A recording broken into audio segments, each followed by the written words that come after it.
KCH classes Allahabad में आपका स्वागत है। 1000 की जो श्रृंखला 1000 प्रश्नों की बाल मनोविज्ञान की, उसका 71वां क्वेश्चन पर चलते हैं। 71वां क्वेश्चन है, मन का सबसे बड़ा भाग होता है। मन का सबसे बड़ा भाग होता है चेतन मन, अचेतन मन, अर्धचेतन मन, सभी। इसका जो सही ऑप्शन होगा वो होगा अचेतन मन। मन का जो सबसे बड़ा भाग होता है वो होता है अचेतन मन। निम्नलिखित में से किस विधि का प्रयोग निम्न और उच्च कोटि के प्राणियों द्वारा किया जाता है? वैज्ञानिक विधि का, प्रयास एवं त्रुटि विधि का, अंतर्दृष्टि विधि का, अनसीखी विधि का। निम्न में से किस विधि का प्रयोग निम्न और उच्च कोटि के प्राणियों के द्वारा किया जाता है? तो इसका जो सही ऑप्शन है वो होगा ऑप्शन नंबर 1, वैज्ञानिक विधि का। किसका? वैज्ञानिक विधि का। अगले क्वेश्चन पर चलें। किस सिद्धांत के अनुसार पहले का ज्ञान बाद के ज्ञान को सीखने में रुकावट पैदा करता है? बाधा का सिद्धांत, दमन का सिद्धांत, अनभ्यास का सिद्धांत, उपर्युक्त सभी। किस सिद्धांत के अनुसार पहले का ज्ञान बाद के ज्ञान को सीखने में रुकावट पैदा करता है? इसका जो सही ऑप्शन है वो होगा ऑप्शन नंबर 1, बाधा का सिद्धांत। अगले क्वेश्चन पर चलें। चिंतन, किस चिंतन को सृजनात्मक चिंतन के नाम से भी जाना जाता है? इसमें से कौन सा चिंतन है जिस चिंतन को सृजनात्मक चिंतन के नाम से भी जाना जाता है? स्वलीय चिंतन को, यथार्थ चिंतन को, अगनात्मक चिंतन को, निगमनात्मक चिंतन को? किस चिंतन को माना जाता है?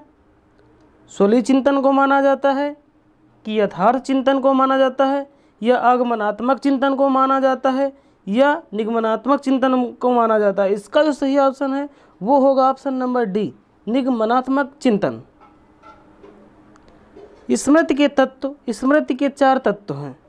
स्मृति के तत्व, स्मृति के 4 तत्व होते हैं। निम्न में से विसंगत तत्व छांटिए। इसमें से कौन सा तत्व है जो स्मृति का तत्व नहीं है? इच्छा शक्ति है कि नहीं है, अधिगम नहीं है, पुनर्स्मरण नहीं है, पहचान नहीं है?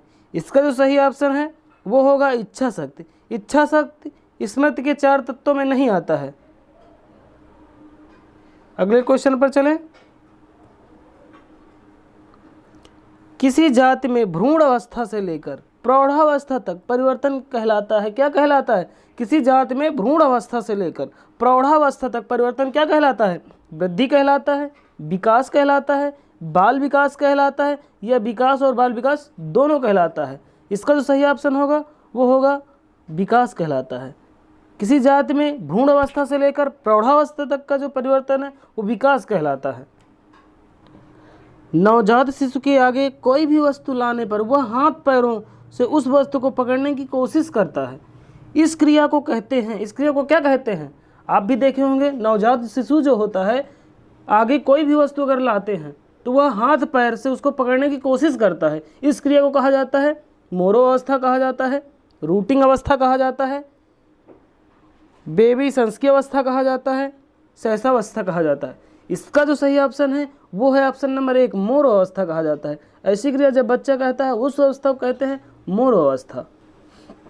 कितने दिन, सप्ताह, माह या वर्ष का बालक अपने माता पिता को पहचानने लग जाता है? 3 सप्ताह का बालक, 3 माह का बालक, 3 वर्ष का बालक, 3 दिन का बालक?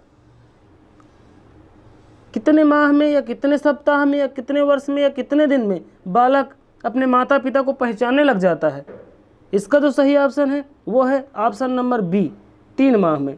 3 माह में बालक अपने माता और पिता को पहचानने लगता है। मानव व्यवहार को अचेतन इच्छाओं एवं द्वंद्वों का गतिशील प्रदर्शन बताया। किसने बताया?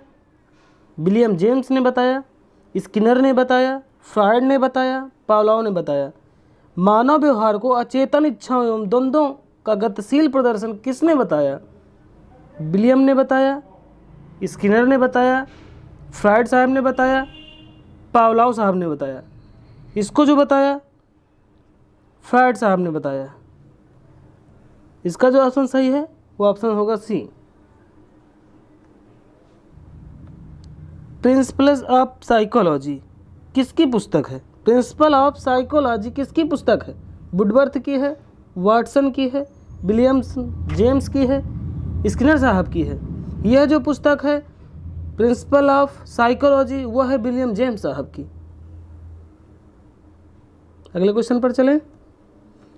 पावलोव का पूरा नाम है इवान हेलो Pavlov, Ivan Petrovich Pavlov, Ivan Petrovich Pavlov, Ivan Petrovich पवन। इसका जो सही ऑप्शन है पावलोव साहब का जो पूरा नाम है, फुल नाम है, वो है इवान पेट्रोविच पावलोव। इसका जो सही ऑप्शन होगा वो होगा सी। एमिल पुस्तक के लेखक हैं रूसो हैं, अरस्तु हैं, प्लेटो हैं, कोफका हैं। एमिल जो पुस्तक है उसके लेखक कौन है? रूसो जी हैं, अरस्तु जी हैं, प्लेटो साहब हैं या कोफका साहब हैं? इसका जो सही ऑप्शन है एमिल पुस्तक के लेखक रूसो जी हैं।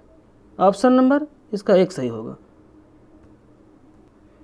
बुद्धि का समूह तत्व सिद्धांत किसने दिया? थर्स्टन ने दिया, अल्फ्रेड बिने जी ने दिया, करण वालिस ने दिया या गांधी जी ने दिया? बुद्धि का जो समूह कारक सिद्धांत है वो दिया था थर्स्टन साहब ने। इसका जो ऑप्शन सही होगा ऑप्शन नंबर 1। बुद्धि का प्रतिदर्श सिद्धांत किसने दिया? थॉमसन ने दिया, गिलफोर्ड ने दिया, अरविंद आर्य ने दिया या थॉर्नडाइक ने दिया? बुद्धि का प्रतिदर्श सिद्धांत जो दिया वो दिया थॉमसन ने दिया। इसका जो सही ऑप्शन होगा ऑप्शन नंबर 1 सही होगा। संवेग व्यक्ति की उत्तेजित दशा है, यह कथन किसका है? रास जी का है, वैलेंटाइन साहब का है, एलिस क्रोजी का है, वुडवर्थ का है? संवेग व्यक्ति की उत्तेजित दशा है, यह जो कथन है वो दिया था वुडवर्थ जी ने। इसका जो सही ऑप्शन होगा वुडवर्थ होगा। सहसावस्था में बालक में करुणा पाई जाती है। सहसावस्था में जब बालक होता है तो उसमें करुणा पाई जाती है, अधिक पाई जाती है, शून्य पाई जाती है, सामान्य पाई जाती है, तीव्र पाई जाती है। सहसावस्था में जो बालक होता है उसमें जो करुणा होती है वो शून्य पाई जाती है। इसका सही ऑप्शन होगा बी ऑप्शन। गर्भावस्था को मनोवैज्ञानिकों ने कितने भागों में विभाजित किया है? साइकोलॉजिस्ट ने कितने भागों में विभाजित किया है गर्भावस्था को? 4 भागों में किया है, 6 भागों में विभाजित किया है, 3 भागों में विभाजित किया है, 5 भागों में विभाजित किया है? गर्भावस्था को मनोवैज्ञानिकों ने 3 भागों में विभाजित किया है। इसका जो सही ऑप्शन होगा वो सी ऑप्शन होगा। बालक में नैतिक विकास मोरल डेवलपमेंट सर्वाधिक होता है। बालक में जो नैतिक विकास है यानी मोरल डेवलपमेंट है वो कब होता है? परिपक्व अवस्था में होता है, शैशवावस्था में होता है, बाल्यावस्था में होता है, किशोरावस्था में होता है? किस अवस्था में सर्वाधिक होता है? तो इसका जो सही ऑप्शन है बाल्यावस्था में। बालक में जो नैतिक विकास है यानी मोरल डेवलपमेंट है उसका जो सर्वाधिक विकास है वो बाल्यावस्था में होता है। बालक का शारीरिक विकास फिजिकल डेवलपमेंट पूर्ण होता है। बालक का जो शारीरिक विकास है फिजिकल डेवलपमेंट है वो पूर्ण होता है। कब पूर्ण होता है? किशोरावस्था में पूर्ण हो जाता है, बाल्यावस्था में पूर्ण हो जाता है, गर्भावस्था में पूर्ण हो जाता है, शैशवावस्था में पूर्ण हो जाता है। बालक का जो शारीरिक विकास है वो किशोरावस्था में पूर्ण होता है। तो इसका जो सही ऑप्शन होगा वो ऑप्शन नंबर ए सही होगा। स्कीमा शब्द का प्रयोग किया था? जीन पियाजे ने किया था, हरमन रोल्सा ने किया था, विलियम जेम्स ने किया था, जेम्स ब्रूनर ने किया था? स्कीमा शब्द का जो प्रयोग है वो किया था जीन पियाजे ने। आलपोर्ट तथा आइजेंक ने अपनी परिभाषा में सर्वाधिक बल डाला किस पर बल डाला? व्यक्तित्व के बाहरी गुणों पर, व्यक्तित्व के आंतरिक गुणों पर, उपयुक्त दोनों पर, उपयुक्त में से किसी पर नहीं? तो हम बता दें आलपोर्ट और तथा आइजेंक ने अपनी परिभाषा में व्यक्तित्व के बाहरी गुणों पर भी डाला था सर्वाधिक बल और व्यक्तित्व के आंतरिक गुणों पर सर्वाधिक बल डाला था। इसलिए इसका ऑप्शन सही होगा ऑप्शन नंबर सी होगा। रमेश एक दुबला पतला लंबे कद का व्यक्ति है जो सपनों की दुनिया में खोया रहता है। रमेश की यह गुण निम्न में से किस प्रकार के व्यक्तित्व के अंतर्गत आते हैं? स्थूलकाय, पुष्टकाय, विशालकाय, कृशकाय। इस प्रकार का जो गुण है वो आता है कृशकाय में। इसका जो सही ऑप्शन है वो ऑप्शन नंबर डी होगा। भगत सिंह अपने देशभक्ति के जज्बे के लिए विश्वविख्यात हैं। उनके इस देशभक्ति के जज्बे को रखा जा सकता है कर्मशील, भावुक, समर्पित, विचारशील।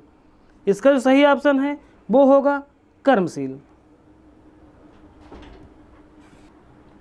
एक नवजात शिशु में मूलतः प्रवृत्तियां पाई जाती हैं। अहम, ईगो की प्रवृत्ति पाई जाती है। पराअहम की प्रवृत्ति पाई जाती है, यानी इसको सुपर ईगो कहते हैं। इड की प्रवृत्ति पाई जाती है, सभी पाई जाती है। एक नवजात जो शिशु है मूलतः किस प्रकार की प्रवृत्तियां उसमें पाई जाती हैं? अहम, पराअहम, इड या उपर्युक्त सभी। इसका जो सही ऑप्शन होगा वो होगा ऑप्शन नंबर सी, इड।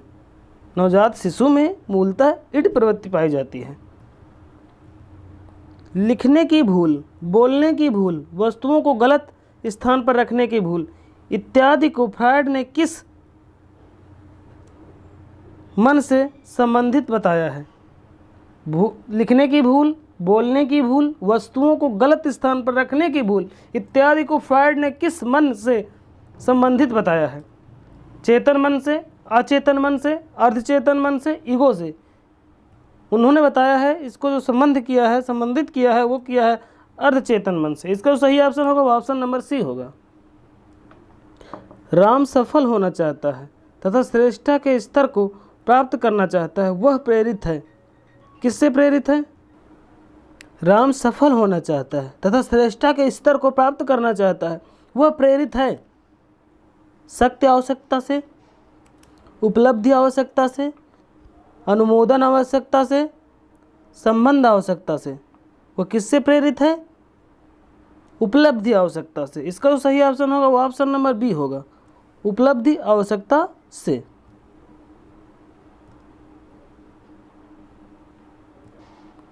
एक व्यक्ति यह निश्चित नहीं कर पाता कि द्वितीय श्रेणी परीक्षा व तृतीय श्रेणी परीक्षा में श्रेणी कौन सी है।